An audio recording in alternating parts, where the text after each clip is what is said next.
Today I'm going to give away a free t-shirt, bring you a Comicology 101 segment, bring you comics news, and reveal the books I bought this week. How y'all doing? I'm Victor, and you are watching a Comic Hero show. Now kick that intro!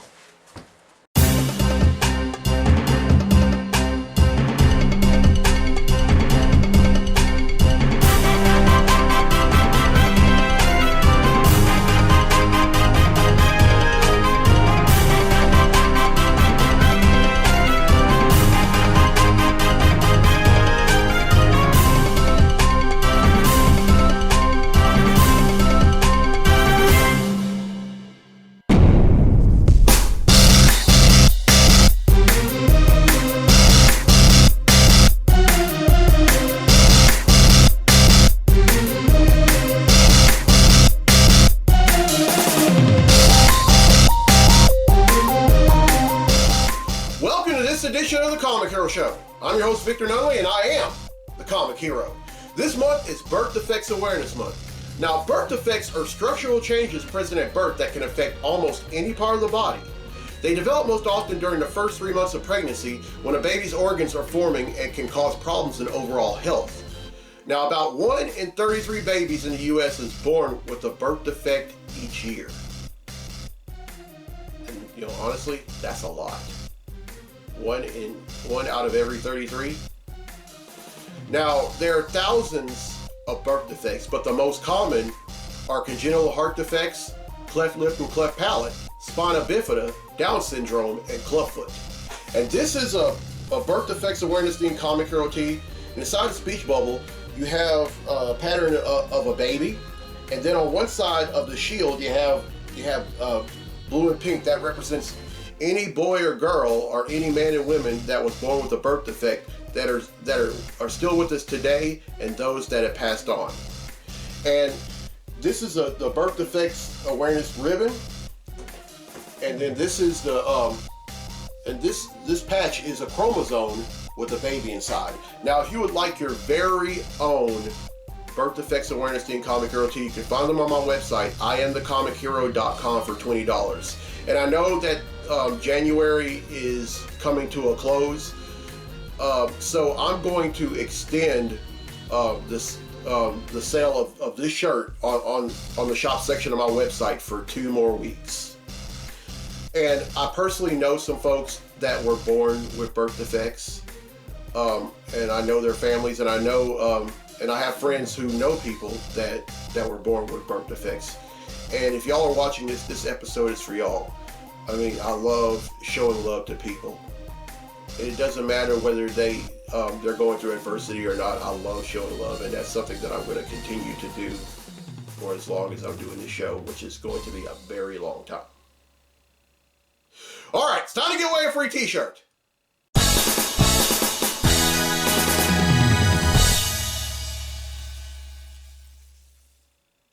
All right, on episode 383 of the Comic Hero Show, I asked, true or false? Stan Lee's former publisher originally hated Lee's concept of Spider-Man. Well, the correct answer is true. Lee's former publisher hated the idea because he thought that a lot of folks had arachnophobia and wouldn't give the book the time of the day. So what Lee did was he ended up putting in a book that was about to be discontinued called Amazing Fantasy with the 15th issue. But then when the sales came back on that book, his publisher changed his mind and said, go ahead and give him his own book. And then 1 year later in 1963, the very first issue of Amazing Spider-Man came out. Well, the correct answer is true, and 7 people have answered correctly, and because they've answered correctly, their name's been entered in a drawing for a free tee, and that drawing takes place right now. So the winner of the free tee for this week's episode of the show is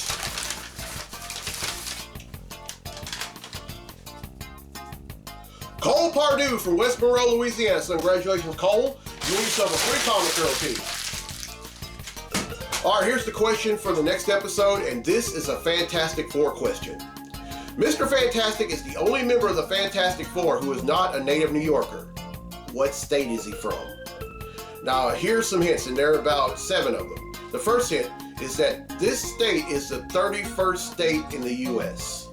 The second hint, prior to its statehood in 1860, it was an independent country for 1 month in 1846.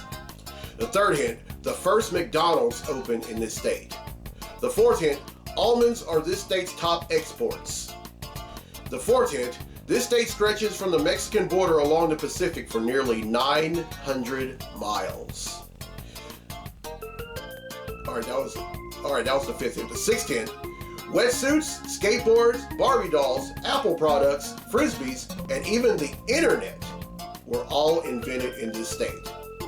And then the seventh and final hint, notable smaller cities like Joshua Tree, Big Sur, and Santa Rosa are all in this state. Everyone who answers correctly will be entered in a drawing for a free tea on next week's episode of the show. Now, usually this is the time where I bring in the Comic Hero Throwdown Showdown segment, but my friend Jesse Patrick from Fort Worth, Texas, had recently watched Zack Snyder's Justice League, and he had a question about the character Martian Manhunter. He doesn't know, he asked me who is Martian Manhunter because he had never heard of him. Well, one thing about me is that when someone asks me a question about a superhero, I tend to go big. So I'm going to bring back a segment that I haven't done since 2016 called Comicology 101, and this is on Martian Manhunter. So ladies and gentlemen, class is now in session.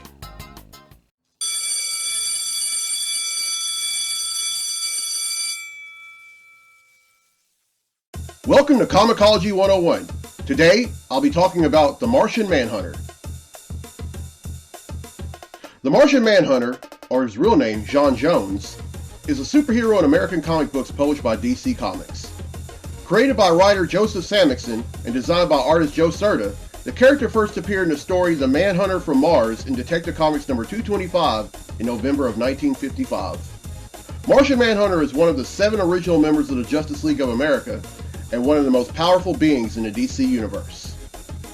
He possesses super strength, speed, agility, reflexes, stamina, metabolism and durability, Martian vision, heat vision, infrared vision, electromagnetic spectrum vision, X-ray vision, night vision, genius level intellect, is an advanced hand-to-hand combatant, multilingualism, is an expert detective, shapeshifting, invisibility, regeneration, biofusion, extended longevity, flight, Martian 9 senses, telekinesis, telepathy, telepathic link relay, telepathic assault, mind control, thought assault, thought sensing, pain inducement, and astral projection. The Martian Manhunter has been a member of different incarnations of the Justice League over the years. At one point, he even shared a body with another member named Bloodwind. But one thing about it, the DC universe would be different without him. That's it for today. Class dismissed.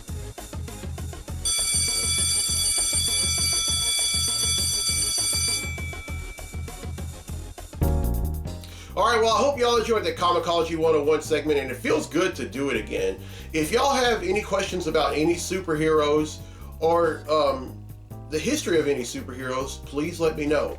And next week's episode, the Comic Hero Throwdown Showdown segment will be back. And I'm going to feature a fight from my good friend Brant Fowler from Lindell, Texas. Alright, now it's time for Comically Speaking, so without further ado, let's talk comics!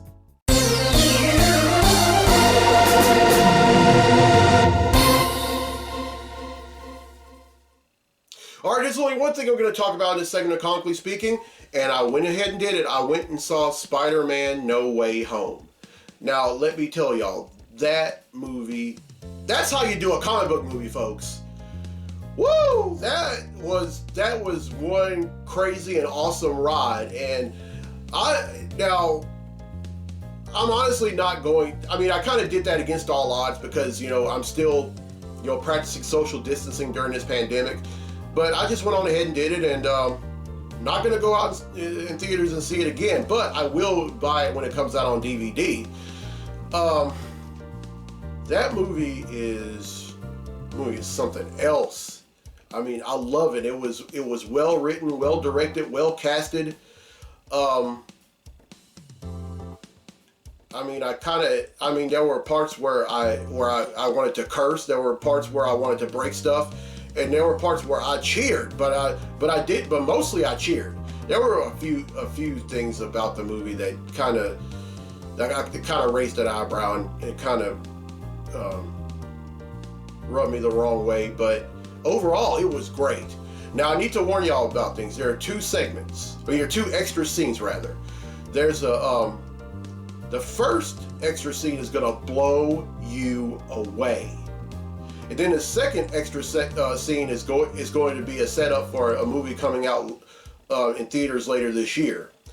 But and I'm not now. I know that a lot of y'all are haven't seen that movie, so I'm trying not to spoil it for y'all. But let me tell y'all, if you choose to go out in theaters, you won't be disappointed, and if you choose to wait till it comes out on DVD, y'all also won't be disappointed. I mean, it was a great movie. I mean, wow. I know John Semper Jr. Probably saw it and he was very thrilled. And the reason I say that is because John Semper Jr. Should be credited. If he's not credited, then he should be. He's credited for creating the Spider-Verse. When he was the staff writer on the Spider-Man cartoon in the 90s, he pretty much created the Spider-Verse, because before that, the closest thing to the Spider-Verse in the comics was the Clone Saga. And that was it. And then John Semper Jr. ended up taking a step further and creating a Spider-Verse. And let me tell y'all that, I mean, that movie was amazing. And definitely 2 thumbs up. If I had an extra hand, it'd be 3 thumbs up. But yeah. Alright, that's it for Comically Speaking. Now let's get to the comics I bought this week. Comic books I bought this week.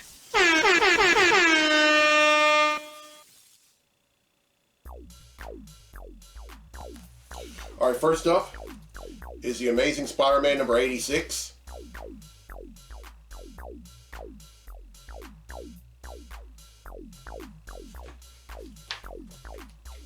Green Lantern number 10.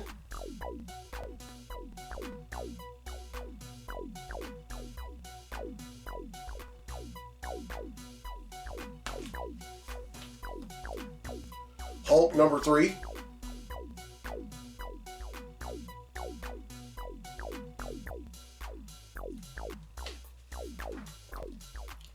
Miles Morales Spider-Man number 34.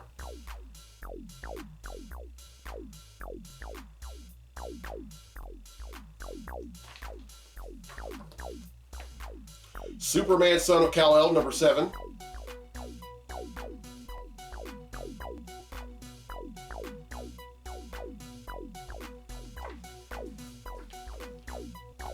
Venom number 4.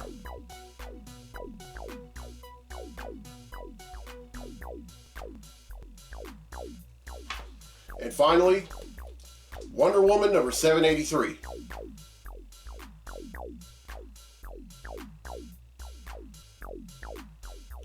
Alright, that's 7, which brings the total number of comics that I bought since December of 1997 to 11,140.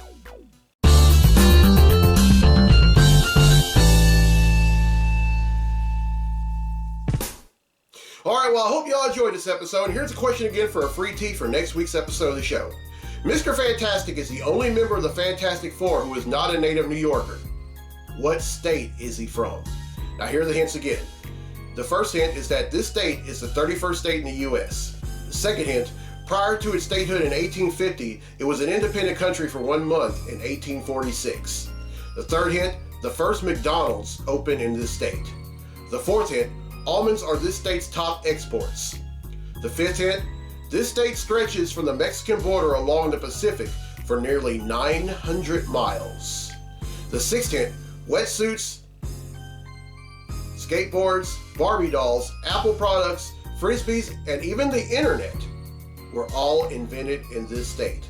And then the seventh and final hint, notable smaller cities like Joshua Tree, Big Sur, and Santa Rosa are in this state. Everyone who answers correctly will be entered in a drawing for a free tee on next week's episode of the show. And congratulations to Cole Pardue from West Monroe, Louisiana, who won a free tee on this week's episode. Alright, now here's the road ahead for the show. On next week's episode, with it being February, I'm going to raise awareness of American heart health. Now February is American Heart Health Month, and I'm going to raise awareness of that. And you may know someone that has heart problems. I know someone who has heart problems. So if you do, or even if you have heart problems, this episode is for y'all. And then episodes 387 through 390 are all Mardi Gras episodes. And just like I said a few days ago in episode 384, I'm going to have the desk decked out in Mardi Gras decor, and I'm even going to bring back the Mardi Gras tree. Mardi Gras is one of my favorite holidays. Now, for those of y'all that live outside Louisiana or outside the Deep South, Mardi Gras is actually a Catholic holiday, but then, but as of late it's become a carnival. But over the years it became a carnival holiday. But one thing that remains the same are the three colors for Mardi Gras, which all represent three principles. Green represents faith, purple represents justice, and gold represents power. So when I do those episodes, I'm going to reveal some things about Mardi Gras that a lot of folks might not know. But if y'all have any suggestions for the show, anything that y'all think would make the show better, that's not tasteless and not negative, then please let me know. All right, I'm Victor Nunley on a Comic Hero. I'll see you next time for episode 386. So until then, be safe, be blessed, be a hero!